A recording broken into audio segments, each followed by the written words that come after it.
we're bringing in retired Air Force Special Operations Commander Major Glenn Ignazio. It's always so great to have you on. And tell me, what is your assessment here? Trump saying this meeting was a 10 out of 10.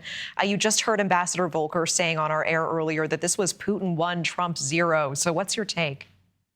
I think when we look at it, it's what is the perspective or what was the objective of this? I've heard a lot of people saying, oh, this was for the end of the war. No, it wasn't for the end of the war. It was for a ceasefire, which Putin could call immediately and the fighting stops. Of course, fighting is going to continue as they have in all the historical wars until something is done. But a ceasefire didn't occur.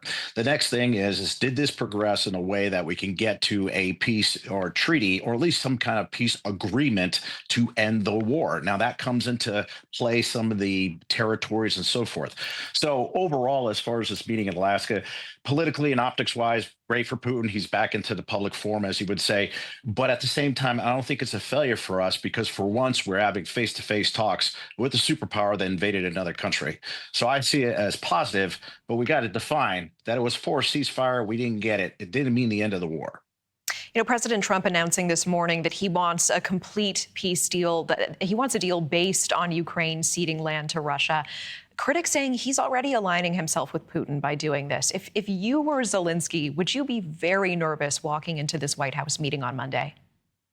I'd be very realistic. I think it's nervous always when you're not there, but at the same time, Putin just does not like Zelensky. I think it would have shut it down. So to have a first face-to-face with Putin, as Trump did with Zelensky, I think that's fine.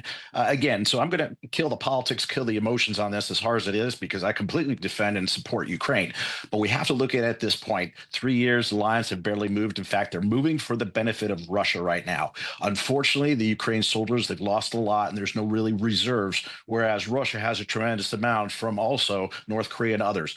Putin doesn't care how many people he kills. So if you like it or not, you have to look at this as almost, as I've said before, as you have an infected arm. Are you going to cut that arm off and save the body, or are you going to lose the entire body? I hate to say it, but I believe that's where we need to go to, because the longer this goes, the benefit is for Russia, not Ukraine. Wow. And I hate to say it, but that's the facts. Yeah, Ukraine, saying they're unwilling to give up any land. It sounds like you're saying Zelensky at this point needs to be willing to do this, to stop the killing.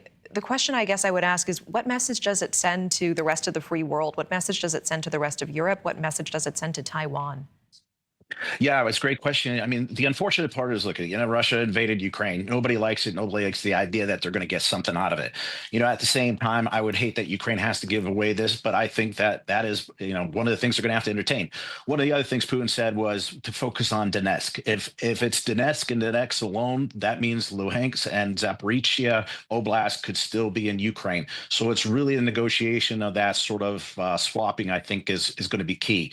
Now, the biggest thing is what is going to be these security guarantees. United States is going to have some of these mining interests there. That means U.S. personnel. That means they're going to be protected. That's intimidating for Russia to try to attack. But it should be also that NATO or those countries are going to come to Ukraine's aid. Defining that specifically is important. As far as Taiwan, China, and everything, I think that it's still very much on the knife edge there, but I believe that where we sit right now, that it really is not going to impact that area as long as the United States and the allies stay strong. It's an unfortunate situation you have to deal with Russia, but I think that's unfortunately the way it's going before it gets worse, unfortunately. All right, Major Glenn Ignazio, always appreciate the context, the analysis, the time. Thank you so much.